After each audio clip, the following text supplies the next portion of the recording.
নারী টি-টোয়েন্টি বিশ্বকাপে পাকিস্তানকে স্রেফ উড়িয়ে দিয়ে চমৎকার জয় তুলে নিয়েছে বাংলাদেশ। গ্রুপ পর্বে পাকিস্তানের বিপক্ষে এই ম্যাচে বাংলাদেশ নারী দল জিতেছে ২৩ রানে। বাংলাদেশ নারী ক্রিকেট দলের বোলিং তাণ্ডবের মুখে ১০০ রানে প্যাকেট পাকিস্তান, আর ২৩ রানের চমৎকার জয়ে ম্যাচ রাঙিয়েছে বাংলাদেশ নারী দল। দিনের শুরুতে ব্যাটিং করে বাংলাদেশ নির্ধারিত ২০ ওভারে ১২৩ রান করেছে ৬ উইকেট হারিয়ে। এই ম্যাচের শুরুতে টপ অর্ডারদের ব্যর্থতার পর ক্যাপ্টেন নিগার সুলতানা, মুস্তাহারি ও স্বর্ণা আক্তারের চমৎকার ব্যাটিং দেখা গেল মাঠে।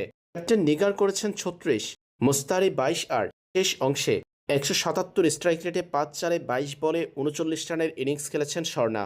পাকিস্তানের সামনে দাঁড়ায় ১২৪ রানের টার্গেট, আর এই টার্গেট তাড়া করে শুরুটা দারুণ করলেও বাংলাদেশের বোলারদের তাণ্ডবের মুখে শেষ পর্যন্ত নিয়মিত বিরতিতে উইকেট হারাতে থাকে তারা। ৫১ রানে পাকিস্তান হারায় ৭ উইকেট।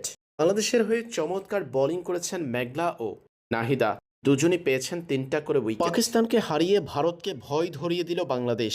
পয়েন্ট টেবিলে ভারতের পরই অবস্থান করছে বাংলাদেশ নারী দল। পাকিস্তানের বিপক্ষে এই জয়ের ফলে পয়েন্ট টেবিলে বাংলাদেশের অবস্থান তৃতীয়। ৩ ম্যাচ শেষে ২ জয়ে বাংলাদেশের অর্জন ৪ পয়েন্ট। নেট রান রেটে কিছুটা পিছিয়ে থাকায় ভারতের নিচে অবস্থান করছে বাংলাদেশ। পরবর্তী ম্যাচে জিতলে ভারতকেও টপকে যেতে পারবে বাঘিনীরা।